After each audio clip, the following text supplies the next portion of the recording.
Depending on the type of matter, we will either make a final determination or send a recommendation to the City Council. Present here with me tonight are board members Mary Beth Burns, Scott Gingold, Beth McLennan, and Andrew Gallimore. I'm Lori Summers, the current chair, and we therefore have a quorum. Also present here tonight from city staff are Melissa Klotz and Dennis Marino. This is a formal hearing, and we have rules that govern our proceedings. Our most important rule is that only one person may speak at a time without interruption. It is not just civility, but it is necessary to accurately record our proceedings. Anyone who wishes to address the board regarding any matter on the agenda will have an opportunity to do so at the appropriate time. Our normal procedure is that we hear first from the staff on the documents in the file. We will then receive testimony and other evidence from the applicant or appellant. After the applicant or appellant has completed their initial submission, any person who has a legal interest in real property located within 500 feet of the property that is the subject of the application or appeal may then present evidence, reasonably question witnesses, or seek a continuance of the hearing. Next, others who wish to make a statement regarding the matter may do so at that time. When all opposing testimony and other statements have been received, the applicant or appellant will be given an opportunity for rebuttal or a closing statement. Board members may ask questions of anyone offering testimony or statements at any time. Although testimony and statements will be under oath here this evening, we do not apply the strict rules of evidence. We ask that you limit your testimony or statement to your own personal knowledge. When you testify or make a statement, please tell us your name and address, and make sure that you have printed it on the pad that was placed outside for that purpose. Because we do not have a court reporter, it is imperative that you speak at a microphone so that your testimony or statement will be recorded. We are audio and video recorded in this room. When all the testimony, other evidence, and statements have been received, we will close the record and begin our deliberations.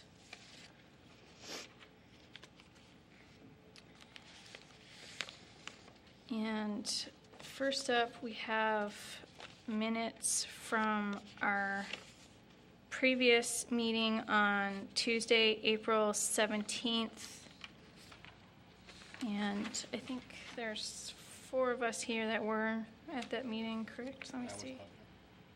You are not, Andrew, but I believe there's still 4 of us that were here. 1, 2, 3. Yeah, 4 of us that were here at that meeting. So, did any of you guys that were here have corrections from the minutes that are there?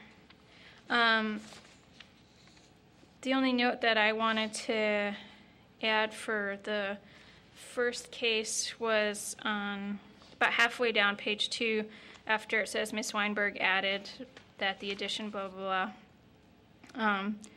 I just wanted to add something to the effect of Chairman Summers noted the home is on a corner lot, making the rear of the home very visible, because I did think that that was, I remember making that point after she said that, and I thought that that was key to that case, that it was a corner lot, and that that further exacerbated the issue.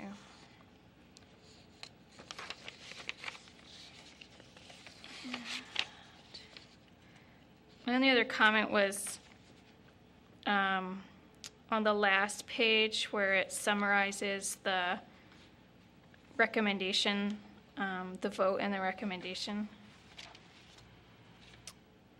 Is there any, I don't know if there's any more pleasant way to say with no recommendation, like where it says with no recommendation to the board. Is there any way to say, like, I don't know if there's another synonym for like tie or something like that, but I just kind of feel like saying no recommendation makes it sound like. Would you like to say without a recommendation? Are we not supposed to? I agree with Chairman Summers. I'd rather say that we were split on how it should go than to say that we had no opinion on how it should go. You know, a split recommendation to be based on the testimony or something like that. I don't know. No recommendation kind of makes it sound like we're just sitting here doing nothing. I don't know. I will change it to a split recommendation. Anything else? Then with that, is there a motion regarding the meeting minutes for April 17th? I move that we approve the meetings with the corrections just noted for the April 17th CBA meeting.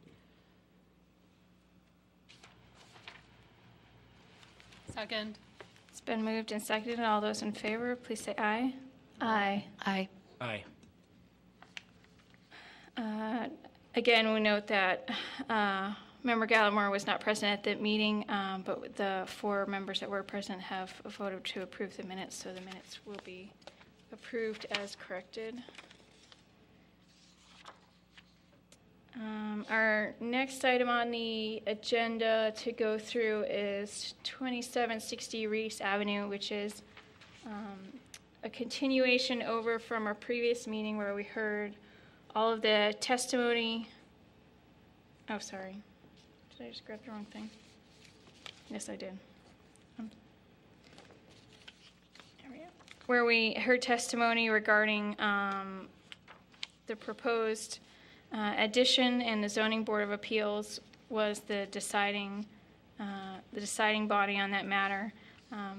Because we got to a 3-3 tie on that matter, Member Gallimore will have the opportunity to ask the board any questions or discuss with the board and then enter his vote. Member Gallimore, did you have an opportunity to review the recording of that meeting? I did review the recording and the minutes of the meeting. And did you have anything to add or talk about prior to submitting your vote? No, I think I'm confident that I saw all the material. Okay, and I believe that it was just one full vote on that. We didn't separate anything out. So, the motion was for approval. So, what is your vote, sir? I would vote aye to approve. Okay. So the motion will carry with a 4-3 vote in favor of approval of the zoning relief.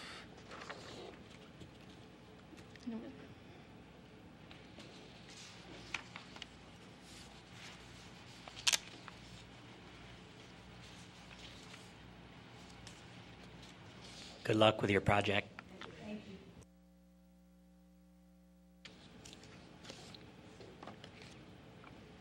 Okay, our next scheduled business will be 1806 Church Street, and our first order is to have the items read into the record. So, Melissa. Rebecca Shuford, lessee, applies for a special use permit at 1806 Church Street to operate a Type 2 restaurant, Blues. 1806 Church Street is located in the B2 Business Zoning District, which requires a special use permit for a Type 2 restaurant, Zoning Code Section 6933. The Zoning Board of Appeals makes a recommendation to City Council, the final determining body. Submitted with the application and into the testimony tonight are special use application submitted April 17th, 2012, standards form, zoning analysis, business description, plat of survey, floor plan, interior elevation, aerial view of property, image of property, and Spark meeting minutes from April 25th, 2012.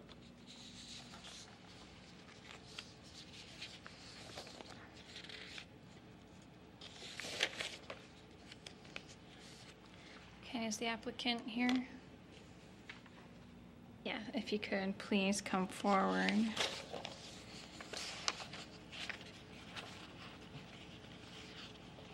And was there somebody else who wished to speak, anyone else who wished to speak with us regarding the 1806 Church Street item this evening?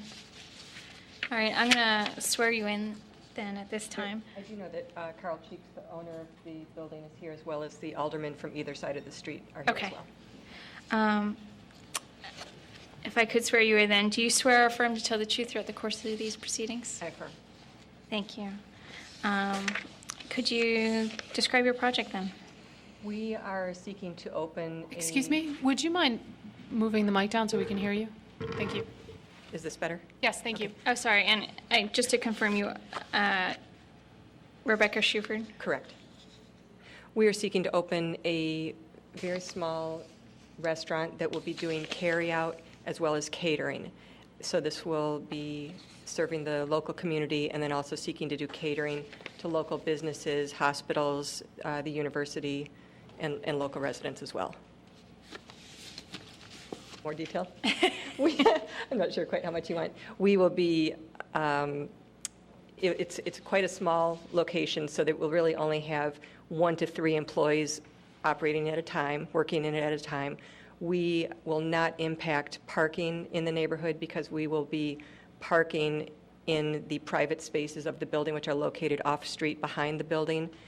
Also, I live a matter of blocks. I live right across from ETHS, so I will, when able, walk to the building. I'm going to be working in partnership with Dr. Carl Cheeks, who's here as well tonight. He owns the building and that building's been in his family since it was constructed in the 50s, and he has had his dental practice there for over 40 years. So he's very familiar. Both of us are born and raised in Evanston, so we're both very familiar with the community as well. Could you describe to us the type of food that you'll be preparing, and in particular the types of containers that you expect takeout orders to be taken in? We will be serving hot sandwiches, hot dogs, sort of comfort food side dishes, barbecue, but this is not barbecue that's going to involve, open flame or a grill or anything. As far as carry-out containers, I am very much an advocate of recycling wherever humanly possible. So wherever possible, we will seek to use paper products or things that are going to have some biodegradable hope. Will there be any dining in option? There will not. So there will be no customer seating in the restaurant? There will be, if we have permission, just while customers are waiting for their food, we're going to have a short bar where customers can lean on it, and if we have permission, we'd like to have some bar stools just while they wait. But the facility is so small that there's really no option for dine-in. So that's why we're just doing the carry-out. And have you been made familiar with the city's litter collection plan regarding being responsible for reviewing the area for any trash or litter that's out within 250 feet, regardless of its source, and making sure that is picked up on a regular basis? I've not been previously familiar Okay. with the details of that, but that's something that we would definitely be doing anyway. Okay. Can you talk? Sorry, go ahead, go Mary Beth. Can you talk a little bit more about the planned catering aspects of the business, or Sure. what meals you plan to cater and when? Most of our, as far as how much catering we're doing, we won't sort of know that exactly until we see how business develops, what direction it grows and develops. But we would be doing primarily drop-off catering. This would not be formal catering where there's linens and silverware. It would be pretty much boxed lunches or drop-off catering for corporate meetings or picnics, things of that nature. So the food would pretty much be what's on our in-store menu. We would accommodate special requests when possible. But for the most part, it will either be drop-off catering, where we just simply deliver the food to the people, or we might set up a buffet line and serve them in a buffet style. So I guess just to dive a little further, you're not anticipating any kind of evening catering business then? I'm Or not are you? anticipating anything past a normal dinner hour.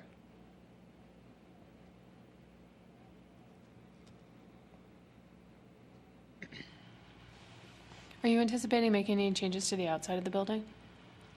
Not other than I'd like to install flower boxes under the front window, and then whatever signage we're approved by the city. What we're interested in doing is putting an awning over the front window and door, as well as, it's a corner property, so some hanging signage. But of course, we would do whatever simply is approved by the city. But there will be no changes whatsoever to the structure of the building. Can you describe what plan you have in place for deliveries? Initially, we will probably not be doing delivery right off the start. However, we would like to evolve into delivery. If we do, I should clarify. Sure. I meant materials that you'll receive. So Oh. your ingredients, your packaging. Because this is quite a small location, and there's only so much we're going to be able to hold. So I fully anticipate that I will be the delivery, that I will be going and making these purchases at the new GFS Marketplace in Evanston and bringing them to the location in my personal vehicle. If you're asking, are we going to be having delivery trucks? No.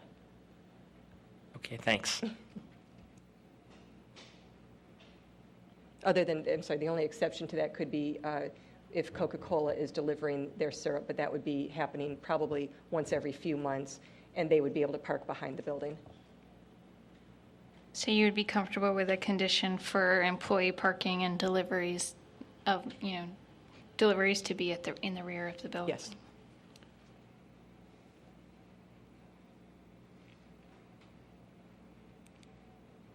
I noticed that the applicant has general hours regarding timeline. Was there any discussion on a staff level in terms of, this is certainly out of our kind of normal neighborhood realm that we've been kind of starting to establish special use timelines on. Did you guys talk at all about? I'm sorry, what was the first part of that?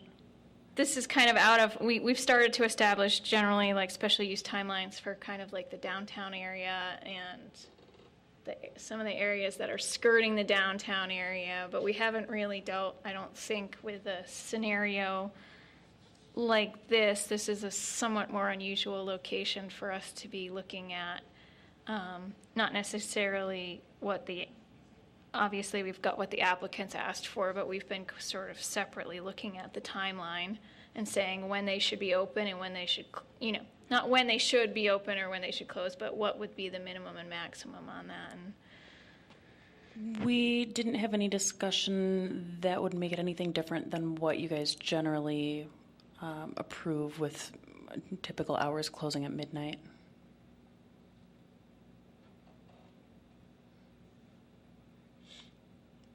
And we did not receive any opposition from adjacent properties regarding anything, much less hours of operation concerns.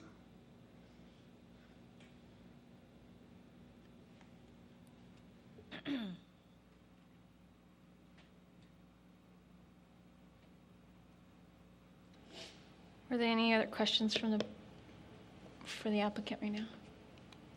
Was there anyone else who wished to speak to us regarding the matter of 1806 Church Street? Okay, seeing none.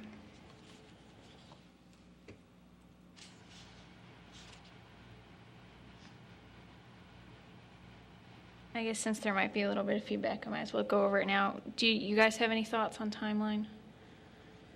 You mean hours of operation by timeline? Yeah. Yes. Were you sorry. thinking because it's slightly more residential? Yes. Yeah. I'd be curious to know, there's a couple of other little restaurants. There's Bop and Grill and, well, Buku's not really a restaurant, but.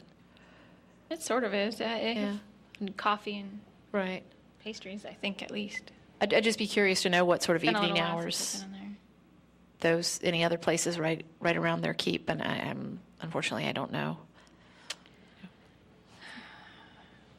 Didn't we approve one just down the street, like Shrimp Max or something? Oh, It's on yeah. Church, right? Yeah. So what hours did we, sorry? It's on Emerson, Oh. she's saying. Right. I get those confused all the time. Sure. I think Church this in- is Church in also, Emerson. it occurs to me that this is residential sort of in the same way that the new bagel art that moved around the corner. It's not the same neighborhood, but it's the same, I think, sort of mix of residential and commercial. Yeah, kind of right on the, Yeah, sort of but a mix. I'm sure we didn't do like mixed use. midnight on Bagel Art.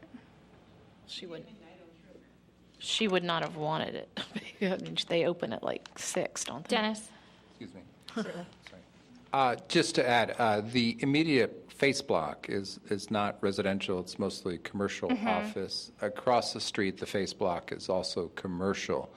It's the kind of setting where midnight would not be unreasonable because it is more of a neighborhood business district center that we're trying to revitalize, certainly.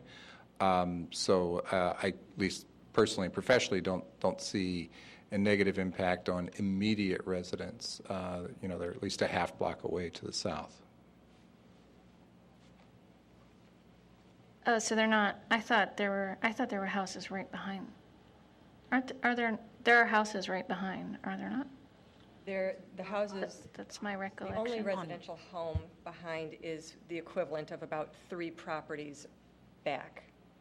Because there's the building that we'll be entering, then there's the space we'll be entering, then there's the dental office, then there's a private parking space, and then is the only residential. Right, home. yeah, but the immediate property to the south, which is not a contiguous aspect of this property, Right. is residential. There is a bit of residential, but I think historically the context for this block has been part of a business district that used to be much more lively than it is now. Certainly, if there are issues, we would monitor those.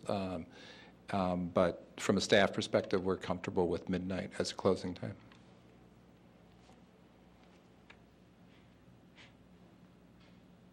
Where are you guys at? I think I feel like we have this discussion every time we talk about these type 2 restaurants, and I think we usually resolve it sort of looking at the longer term and approving the broader hours. Although I'm usually not in favor of it, so I'm just reminding everybody.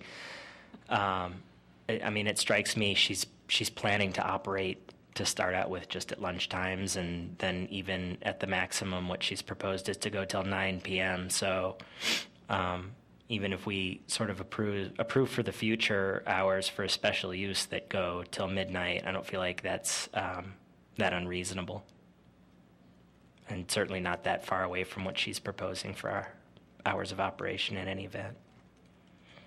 I don't feel like we should narrow it for the requested use, is what I'm saying. Oh, I wasn't talking about Yeah, I definitely wasn't talking about narrowing. I was just. No, I meant narrow what we normally just Yeah. approve. Yeah, I guess normal to me is in context in terms of location. And so to me, this was a normal location, which is why I thought it was worth discussing.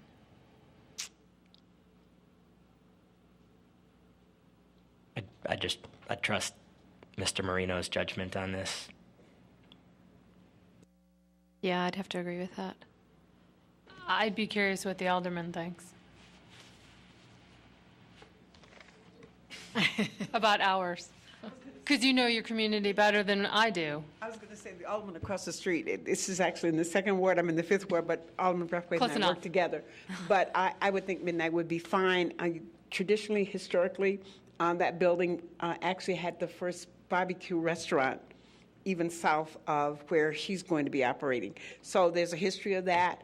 I don't think that midnight would be unreasonable at all. Thank you. Where do we usually put the front end of the? I think we do 6 a.m. Six. That's So what I they can thought make too. they can make breakfast. Right. All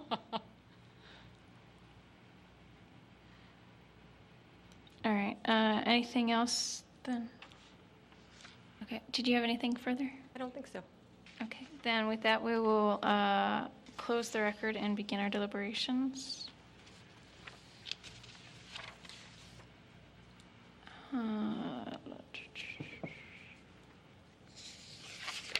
We're recommending to the City Council on this matter, so we will run through the standards for a special use to pass on, and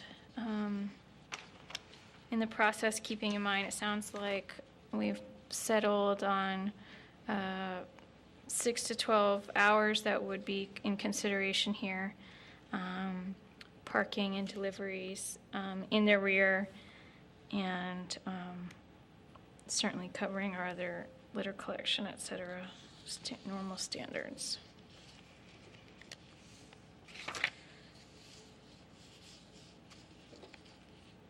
Standard number 1, the requested special use is on the list of special uses in the zoning ordinance for the district that it is located.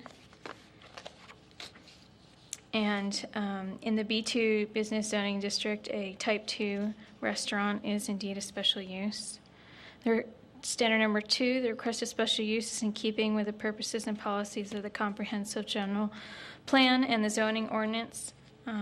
As has been noted, this is a smaller pocket of neighborhood commercial activity, and continuation of that is in keeping with the comprehensive general plan and the zoning ordinance. Standard number 3, the special use will not cause a negative cumulative effect when its effect is considered in conjunction with the cumulative effect of various special uses of all types on the immediate neighborhood and the effect of the proposed type of special use upon the city as a whole.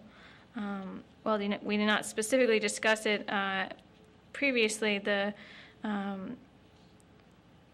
not a particularly high number of type 2 restaurants or other special uses of that nature in this area. So I certainly do not think that that adds to a negative cumulative effect on that. Standard number 4, the requested special use does not interfere with or diminish the value of property in the neighborhood. As has been reviewed, the property is an existing property. It's an empty space that will be put to better and more fruitful use, which can, we certainly hope, only help to aid in the value of and enjoyment of the neighborhood. So the standard has been met. Standard number 5, the requested special use can be adequately served by public facilities and services. Again, this location is an existing building. It appears to have adequate space at the rear of the facility for deliveries and trash and things of that nature that need to be taken care of, and otherwise does not seem to, just is not expected to have a greater draw on public facilities or services. So I believe the standard has been met. Standard number 6, the requested special use does not cause undue traffic congestion. The applicant has stated that she expects actually to perform most of the acquiring of goods herself, certainly to start with, and other deliveries can be made at the rear. And there is an expectation based on the packet that there will be a lot of foot traffic coming in into the space, and that if deliveries going out are pursued, there's space in the rear for those to be accommodated. So I believe this standard has been met as well. Standard number 7, the requested special use preserves significant historical and architectural resources. Again, the space is in an existing building and will be continued to be reused. The applicant has stated that she does not intend to make significant changes to the property. However, she does intend to make some amendments to the curb appeal for the look that she's going for. So I believe the standard is met as well. Standard number 8, the requested special use preserves significant natural and environmental features. Again, somewhat not applicable. However, we are again using an existing building and location. Standard number 9, the requested special use complies with all the applicable regulations of the district in which it is located and other applicable ordinances, except to the extent such regulations have been modified through the plan development process or the grant of a variation. Doesn't appear that there are any other issues with the applicant or the location in question. So the standard seems to have been met as well. That being said, is there a motion regarding a recommendation to the City Council? Sure. I'll make a motion in ZBA matter 12 ZMJV-0033 that we recommend to the City Council to approve the special use permit requested for a Type 2 restaurant with the conditions that the hours of operation be limited from 6 a.m. until 12 a.m. midnight, and that employee parking and deliveries be limited to take place in the rear of the property, and that the restaurant be operated otherwise as set forth in the record and materials submitted. Second. Would you accept an amendment to add the litter collection plan to the proposal? Sure. And will you? But I was including that in the record. Ah. And will you continue that second? I will continue the second. Okay, it's been moved and seconded. All those in favor, please say aye. Aye. Aye. The motion is carried unanimously, so you will be recommended favorably to the City Council for your project.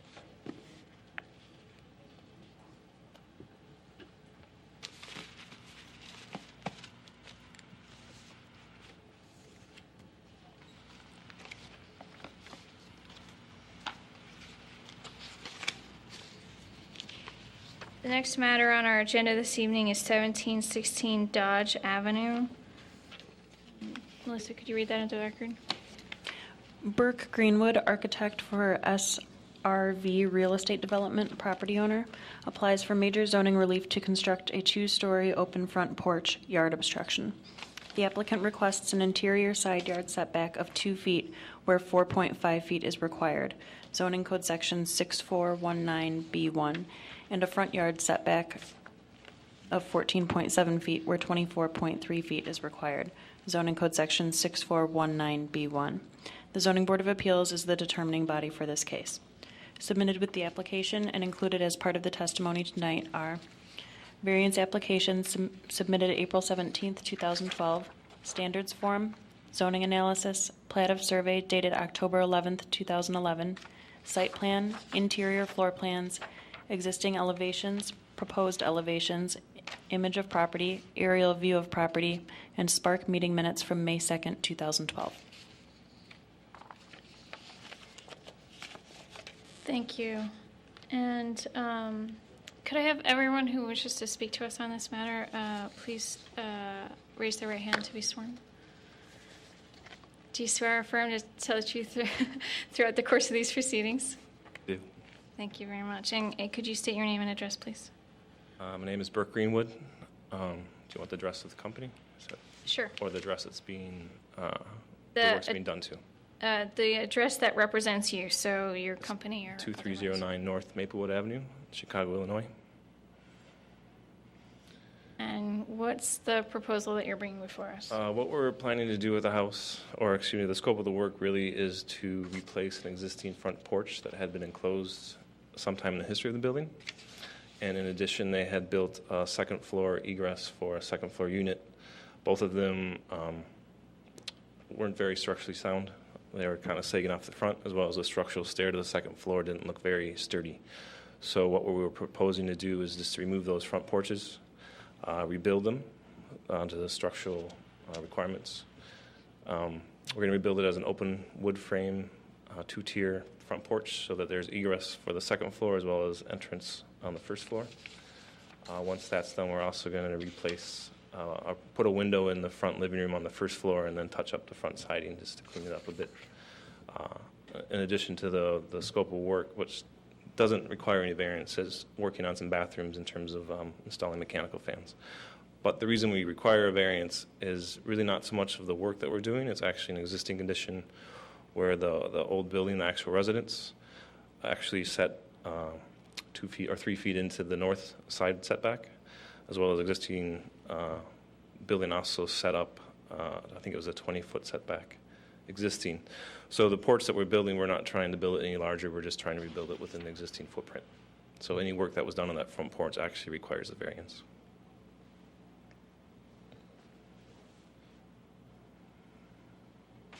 Can you talk about why you'd like to change the stair from a straight run and essentially rebuild in the existing non-conforming location? and why you'd prefer to have it a switchback and why the straight run doesn't work anymore? The straight run, actually, there's a sidewalk that runs parallel to the house. So the straight run actually fell on that sidewalk. So you had to walk, in the property and then around the stair back to get to the back door. So the idea is to do a switchback so you can have a straight run from the street, as well as have the stairs actually, I'll say dump, but lead you onto the street facade, so you don't have to walk back into the property to get up the stairs. You actually can come in the front gate and then go up to the second floor unit, somewhat for a safety concern. This is just supposed to be secondary egress, though, correct? Correct. Right, so where's the main front entry for this second unit? On the second floor, I'm not sure what's considered the front. There's a back enclosed stair in the west side of the building, and there's also the front door on the second floor, which was used as the main front door for the second floor unit. Yeah. Yeah.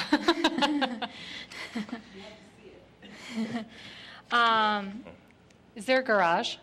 No. Is there parking in the back? There is a gravel parking lot.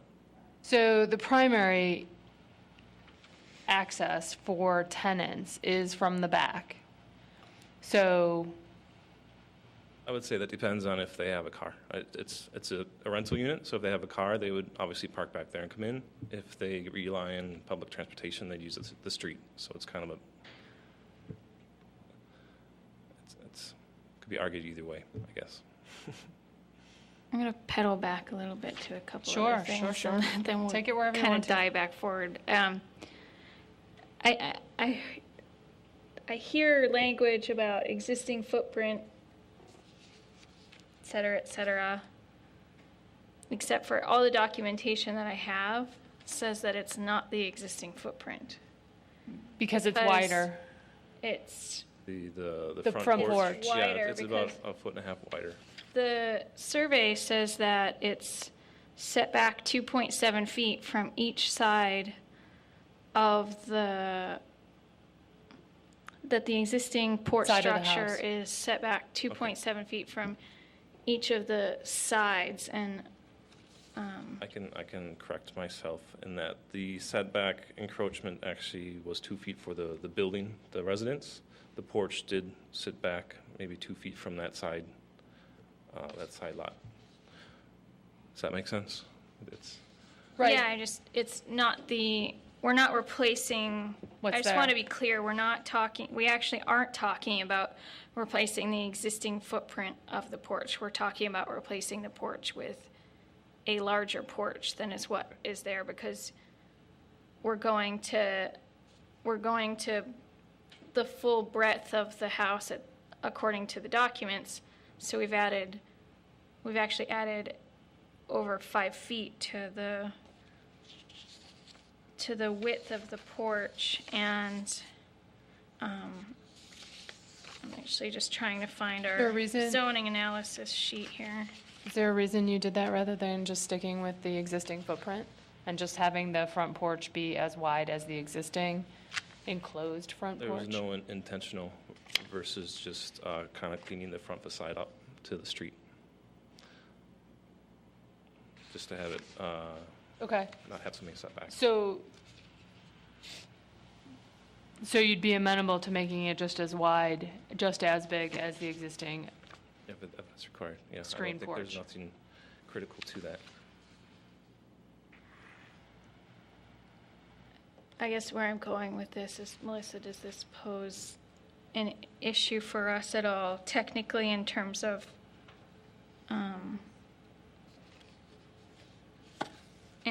technically at all in terms of variances? I'm just looking really quickly. Building lot coverage seems like it's well underneath, but I just want to make sure I'm not missing anything in terms of any effect that has. The building lot coverage and impervious surface coverage are well underneath the maximum, so it shouldn't affect that. Okay. And as far as the variances that were applied for, it does include that side yard setback of 2 feet, so that would be Yeah, it was fine noticed at the either way. smaller 2-foot Right. mark. Okay.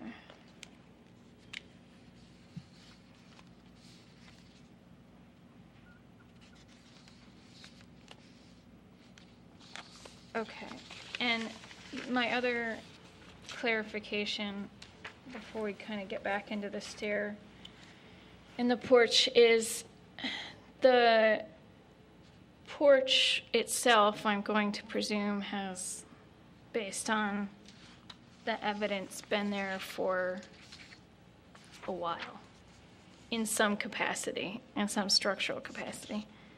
However, the stair is certainly unusual as a secondary exit coming straight off the front here, and I'm questioning whether or not it falls under a legal non-conforming structure given its likely construction date. It's likely legal non-conforming. We don't have that verified. Either way, if you grant the variance, it would then, right, that it would. Well, I know, become if I conforming. understand, yeah, I understand. If you grant the variance, then Are you asking because you think it's so peculiar it was probably done without a permit? yes. Okay. Just want to make sure I was following. There's a certain certain aspect to a lot of the legal non-conforming instances that we have in the city, and the fact that a lot of them are a lot of the instances are legal non-conforming, such as the front setback of the house, because those were put in place well after the structure already existed. However, so there's a different interpretation to the allowance that goes along with that. But if it was a structure that does not have the same, but if the stair structure is a structure that doesn't have the same status, then I think that that is something to be aware of in considering it. Mr. Greenwood, could I ask you a question? Is the second floor plan the same as the first, meaning that the living room is sort of this L-shaped configuration? The front entrance, the first floor actually has an entry to the north, or the second floor, it's actually a full bedroom, so it doesn't have that little L at the entry on the first There floor. is a second floor So- sheet somewhere. Does that make sense? There is? Yeah, Oh, there somewhere. it is.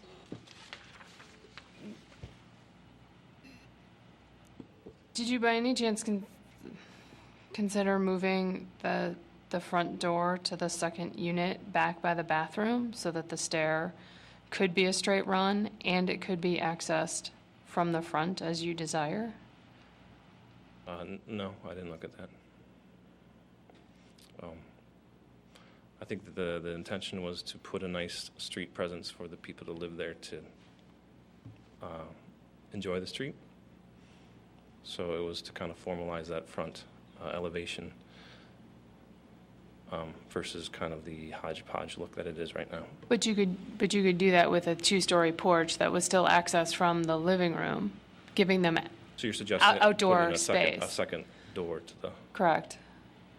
Because then you could rebuild the stair in its existing location, and it could be oriented towards the street as you desire, and may look less peculiar.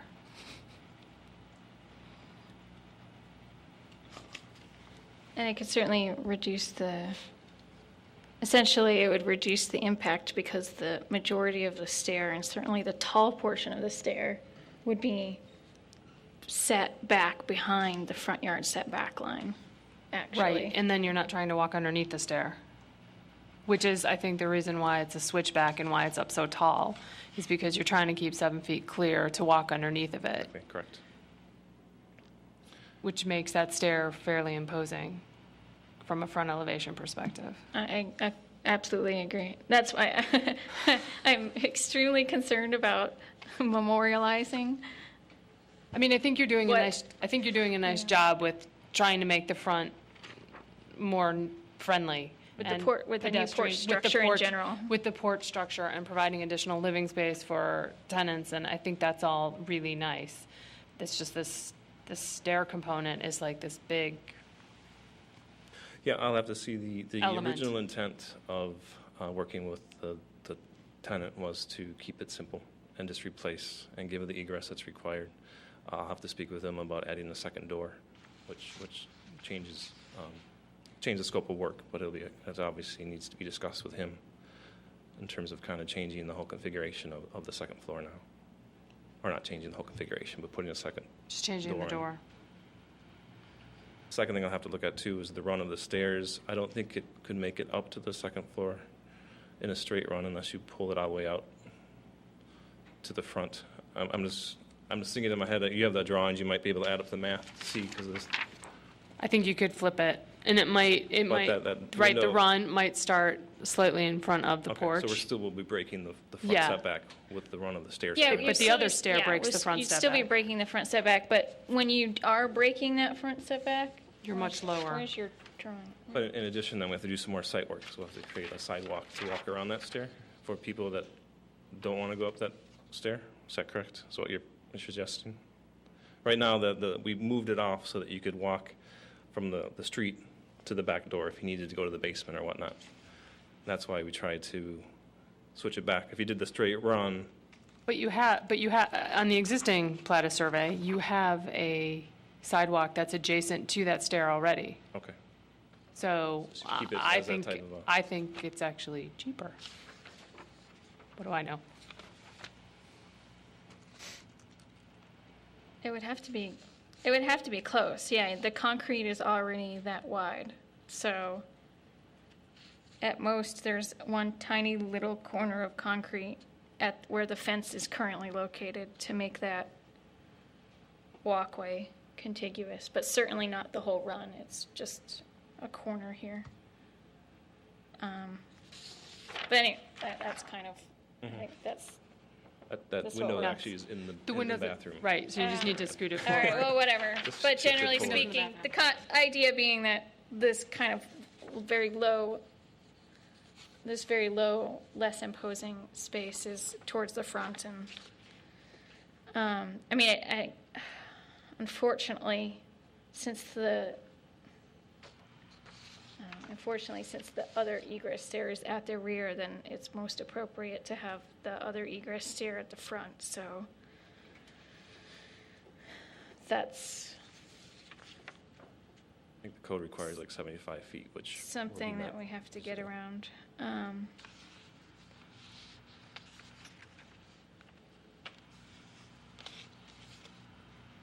Does anybody else wish to speak to us regarding this? All right.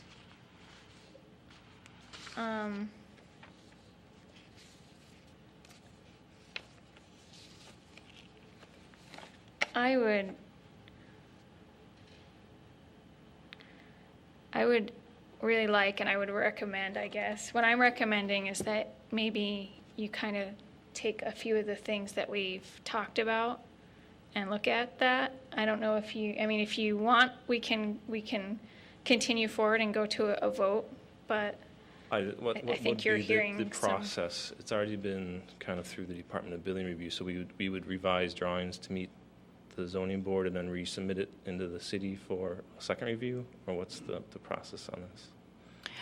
As long as you are not creating even smaller setbacks, then you can proceed on at the next zoning board meeting, which is June 5th. Any plans that you have in for permit would need to be revised and sent to the appropriate city departments for revisions. which you could do at the same time, but You may it's want up to wait. It's up to you. It's at your risk, I guess, or whatever. Right. I guess I'm throwing that out there just based on how I know I feel about it and just hearing Mary Beth. I don't know how anybody else feels about it. I'd say I'd feel similarly to what you described would probably be a better solution. As is, I'm not super comfortable with the stair aspect of it. So I'm kind of throwing that out there for you just to say, if you'd like to kind of work through it with us, then I would love to do that. Or we can go to a vote. If it goes to vote, it probably won't pass, is what I don't mind. I mean, the idea is. Put to it this do- way, it probably won't pass tonight, and so Yeah, you're going so to end a up coming back June 5th anyway to hear the next vote. And so when you say working with you, is there another step besides revising and coming back June 5th, or can we? No, I'm just in- saying if you are at all receptive to some of the comments that we've had and you would like to look at those options, then I would be more than happy to recommend that we continue your hearing until. Yeah, I can't really until- make that decision. I'm not the. Sorry? I can't make the decision about adding a second front door. Right, It's not exactly. really- So that's I why don't I'm feel saying, comfortable saying that here. if you need to look at that before you can respond to us on whether or not that is an option for you that you would consider, then that's why I'm saying Okay. I would recommend, if you're receptive to that, that's what I would recommend at this point. Yeah, no, that's fine. 'Cause I mean, the I idea is think to you'll get be it coming done back so we could. to that meeting regardless, so that would be my recommendation, unless anybody else has anything. I think I would agree with you.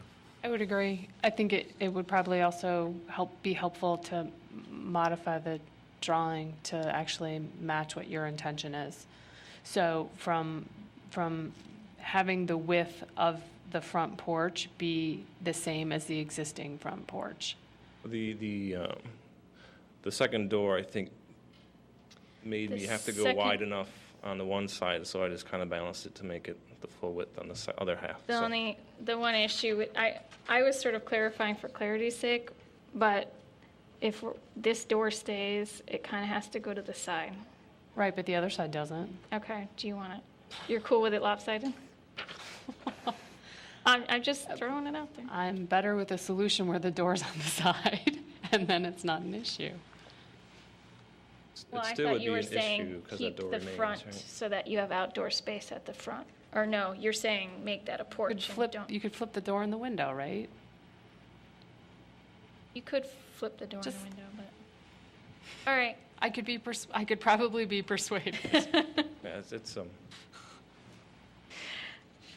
right, I think you've heard a few things to think about. Is you the formalize these comments the so I base know what point. to So- work off of, or I don't know that there's really. I guess you'll do minutes. I don't. I can be in contact with you in the next few days and kind of reiterate the options that you have that you may want to take to move forward. The record's also public. You probably can just watch it all back. Yes, yeah. If you have any questions, trying to remember, you can. Yeah, you can Yeah, get channel you can 19, get the yeah. video and watch how exciting that is as well. So. Because it wasn't enough on the first time. Okay, I think we've got a consensus here. So is there a motion?